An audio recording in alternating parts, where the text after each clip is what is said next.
एक मैच का रेट क्या है, खिलाड़ी को पैसे कितने मिलते हैं? उस वक्त एक मैच का 4 करोड़ रुपया था फिक्स करने का। उसने कहा है आराम ना खेड ते ज्यादा फन्ने खाना बन। मैंने इसको फिर कहा, मैंने कहा पानी पिया ते बाहर जा। उन्होंने कहा बस हमारे साथ मिलके काम करो, नहीं तो तुम्हें भी मार देंगे, तुम्हारी फैमिली को भी मार देंगे। कामन अकमल वगैरह ने इन्होंने बहुत पैसा लेके ये मैच बेचा। मैं ये हल्फन चीज कहता हूँ, हल्फन में ये आप कैमरे के सामने ये रिकॉर्डिंग हो रही है, मैं हल्फन कहता हूँ, और रोजे भी हैं।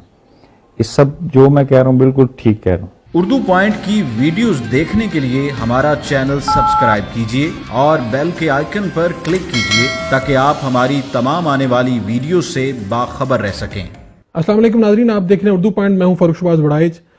पाकिस्तानी क्रिकेट में मैच फिक्सिंग कैसे होती है, जुआ कैसे लगता है, बुकीज राब्ता कैसे करते हैं, ये सारे मामला जिनके ऊपर आजकल बहस चल रही है, उन्हीं पर बात करने के लिए साबिक क्रिकेटर जुल्करनैन हैदर साहब के पास हम आए हैं, जिनके करियर के ऊपर भी बड़े सवाल उठे और जिन्होंने बहुत ज़्यादा इंकशाफात किए कि मैच फिक्सिंग के पीछे दरअसल कौन है। उन्हीं से बात करते हैं। देखें जी, मैच फिक्सिंग तो होती है क्योंकि हर 3 महीने बाद 6 महीने बाद कोई ना कोई स्कैंडल आता है।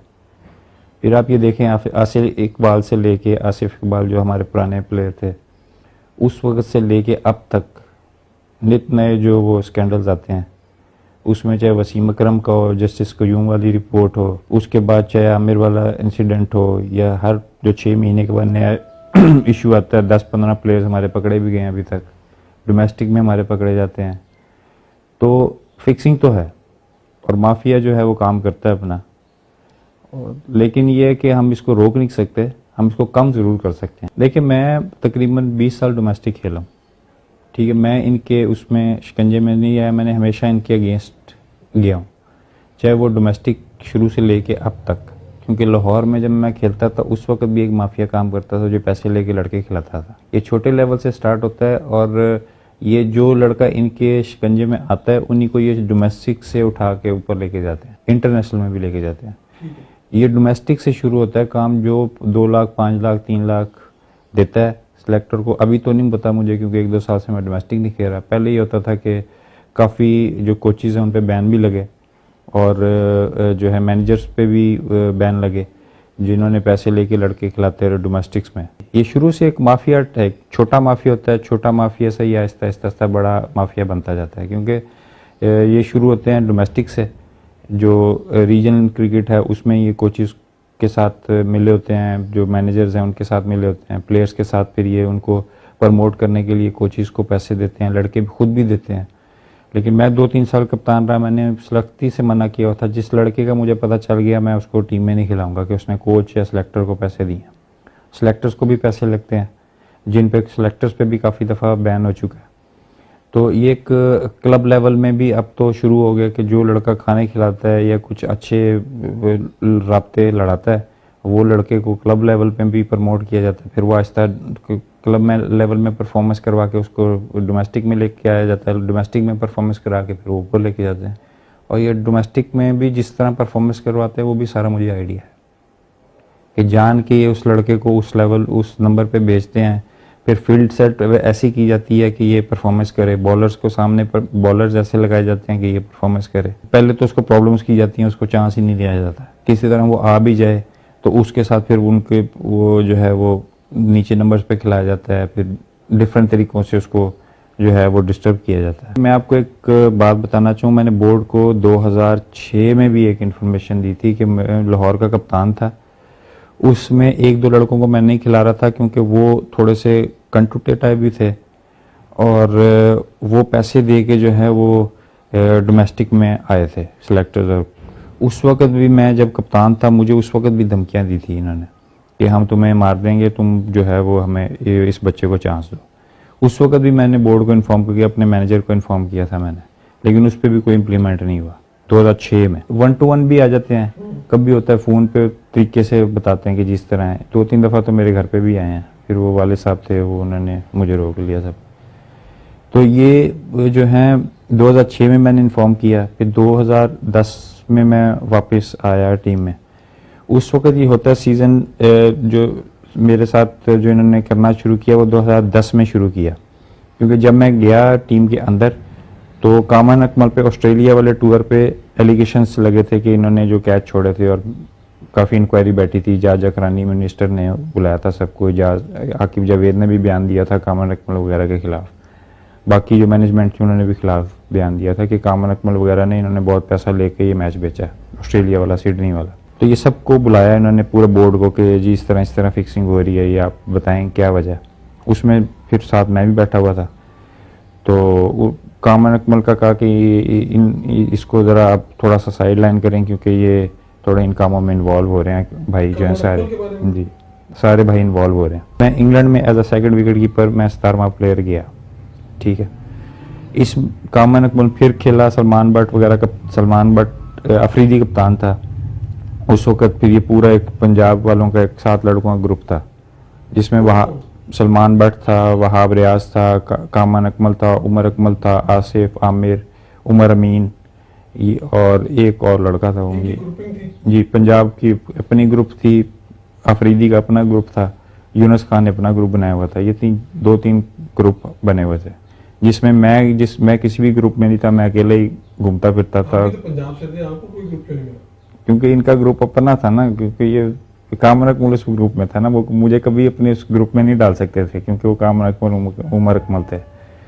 और नए लड़के को हमेशा ये थोड़ा साइड लाइन करते हैं कि अंदर की खबरें हमारी जो है ना वो बाहर ना जाए। तो मैं किसी ग्रुप में नहीं था। मैं एक ग्रुप में जाता था तो दूसरा वाला नाराज हो जाता था, दूसरे में जाता था तीसरा वाला नाराज हो जाता था। अब मैं समझ नहीं आती थी कि मैं करूं क्या। लेकिन जिस ग्रुप में जाता था ना वो थपकी देता था, दूसरा नाराज होता। अब मुझे समझ नहीं आती थी मैं यार एक को खुश करूं या दूसरे को खुश करूं, क्या ये क्रिकेट खेलने आए सियासत करने आए इधर।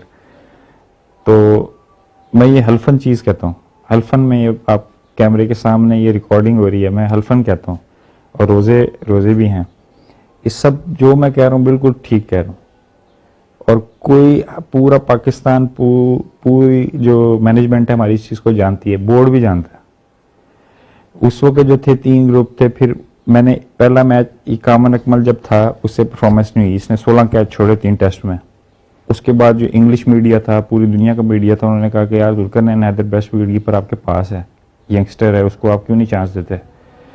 तो उस वक्त जो है फिर इन्होंने मुझे चांस दिया। मैंने पहले मैच में ही 88 किया, वर्ल्ड रिकॉर्ड किया। गिलक्रिस्ट का 16 साल के बाद मैंने रिकॉर्ड तोड़ा।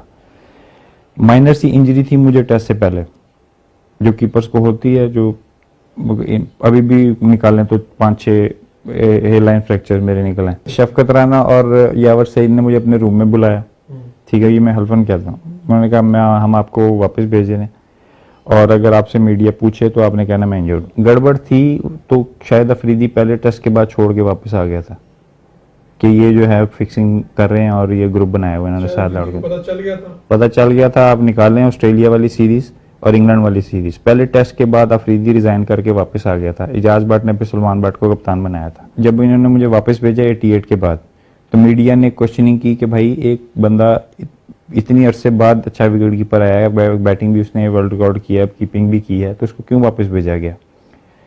तो मेरे से पूछा गया इंजर्ड हो, तो मैंने फिर दरमियान वाली उंगली निकाल के दिखा दी कि ये मैं इंजर्ड हूँ। तो बाकी लोग समझ गए। फिर अगले मैच में ये पकड़े गए सारे, सलमान बट, आसिफ, आमिर वगैरह सारे उसी सीरीज में पकड़े गए।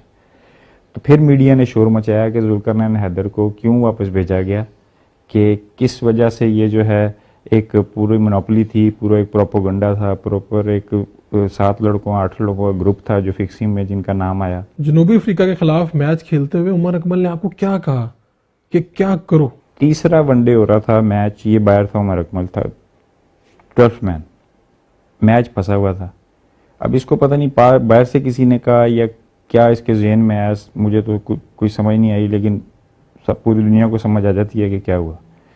ये तीसरे वनडे में आया, मैच फंसा हुआ था, ये मेरे अंदर आया, उसने कहा आराम ना खेड ते ज़्यादा फन्ने खाना बन।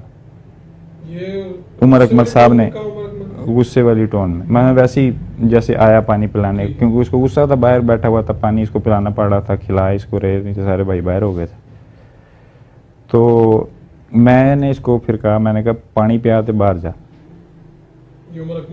ये मैंने उमर अकमल को, इसने जाके लगा दी शिकायत वकार यूनुस को। वकार यूनुस कोच था, इसने अपनी बात नहीं बताई, इसने मैंने जो कही वो जाके बता दी इसने, जो बाद में मैंने कही, पहले इसने जो मुझे कहा वो नहीं बताया। तो वकार यूनिस ने रात को जब मैच हम हार गए तीसरा वनडे, इस वकार यूनिस ने मुझे बुला लिया कि यार ये तुमने क्या कहा। मैंने कहा मैंने तो कुछ कहा ही नहीं, इसने मुझे ये कहा, मैंने इसको आगे से ये कह दिया। कहता चलो आप अभी जूनियर हो, इस तरह ज़रा कंट्रोल करो ये। मैंने कहा मैंने कुछ कहा ही नहीं, तो ये तो रिएक्शन में मैंने कहा था इसको कि पानी पियाते बाहर जा, मैच फंसा हुआ था। तो फिर मैं रूम में आ गया वापस। वो बुकीज आपको कहाँ पर मिले और उन्होंने आपको क्या कहा? ग्रैंड हयात होटल है दुबई में, 5 स्टार होटल है। उसकी जो लॉबी थी उससे आप बाहर जाएं फूड कोर्ट की तरफ, फूड कोर्ट में हम रोज जाते थे खाना खाने, सारे प्लेयर जाते थे। उधर 2 बंदे मिले हैं, उन्होंने कहा बस हमारे साथ मिलके काम करो, नहीं तो तुम्हें भी मार देंगे, तुम्हारी फैमिली को भी मार देंगे। 2010 में आपका जो करियर है वो अरूज पर था और आप उस अरूज पे करियर को अपना छोड़ के वापस आ गए, हुआ क्या? चौथा वनडे थोड़ा सा मुझे डाउट लगा कि गेम पड़ रही है। 236 करना था, 113 पे एक आउट था, यूनुस खान आउट हुआ, उसके बाद लाइन लग गई। ठीक है, उसके बाद जब मैच से पहले मैं थोड़ा डरा हुआ था कि यार ये क्या सीन है। चौथा वनडे मैंने जिताया, उसके बाद मैं निकल गया वहाँ से पासपोर्ट लेके। तो जितवाने के बाद ही जब गेम डली हो, जब इस तरह सारा हो, तो उसके बाद फिर मैंने बैग पकड़ा और जाके मैंने प्रेस कॉन्फ्रेंस करी। किसी को नहीं बताया, ना मैनेजर को, क्योंकि मैनेजर खुद कोच वगैरह जो प्रेशर मेरे पे डाल रहे थे, मुझे तो यकीन ही नहीं था किसी पे कि ये इस तरह है। सिर्फ मुझे ये डर हुआ कि ये जो उन्होंने धमकियां दी ना, उसकी वजह से मैं वहाँ से बुखलाहट में निकल गया। तो मैं फिर पासपोर्ट लिया, इंग्लैंड चला गया, उधर जाके मैंने प्रेस कॉन्फ्रेंस कर दी कि ये सारे मैच फिक्सिंग कर रहे हैं इन्होंने, सारी इंग्लैंड टूर पे भी मैच फिक्सिंग हो रही थी, ये हो रहा था, वो हो रहा था। फैमिली को भी तंग करते हैं, मेरे 2 दफा लेटर हैं मेरे घर पे, इसको कोई चुप रहे वरना मार दे। एक मैच का रेट क्या है? खिलाड़ी को पैसे कितने मिलते हैं? उस वक्त एक मैच का 4 करोड़ रुपया था फिक्स करने का। 8, 9, 10 करोड़ रुपए पे ये बिकते हैं प्लेयर। फिक्सिंग होती है, dot by ball to ball भी होती है, फिर फैंसी होती है 5 ओवर में आपने ये करना है, 5 ओवरों में इससे ऊपर स्कोर नहीं जाने देना। फिर होता है 10 ओवरों से आपने ऊपर नहीं जाने देना, 50 ओवरों में इतना आपने लिमिटेड स्कोर रखना है। क्योंकि हमें पता है सारा, मैंने तो आज तक मैंने नहीं कभी हुआ नहीं, लेकिन मुझे पता है इन चीज़ों को। कौन से सीनियर खिलाड़ी और कोच या सिलेक्टर जिनके बारे में आपको लगा हो कि ये लोग मैच फिक्सिंग में मुलविस हैं? जब तक पीसीबी खुद इस पे एक्शन नहीं लेगा कभी कोई ठीक नहीं हो सकता। क्योंकि देखें आप, पीएसएल में जितने कोच आपके लगे हुए हैं, चाहे वसीम अकरम हो, चाहे क्या कहते हैं मुश्ताक अहमद हो, चाहे मोइन खान हो, चाहे एक दो और कोच जो लगे हुए हैं, ठीक है, जो असिस्टेंट कोच भी हैं, उन पे जस्टिस क्यूम की आप रिपोर्ट निकालें, सारे जिनके नाम जस्टिस क्यूम की रिपोर्ट में है वो सारे पीएसएल के साथ लगे हुए हैं। तो आप क्या लड़कों से क्या एक्सपेक्ट करेंगे? मोइन खान जो ऑस्ट्रेलिया में पकड़ा गया जुआ खेलते हुए, उसको सिलेक्टर से, सिलेक्शन कमेटी से हटा दिया गया। अब वो कोयटा ग्लैडिएटर का कोच होगा, जो कोयटा ग्लैडिएटर में प्लेयर होंगे, जो मोइन खान को मिलने आएगा वो प्लेयरों से नहीं मिलेगा? मिलेगा ना, चाहे वो बुकी हो, जो मर्जी हो। तो बाद में प्लेयर्स पकड़े जाते हैं, मैनेजमेंट उधर की उधर है, प्लेयर्स बेचारों पे पाबंदियाँ लग जाती हैं।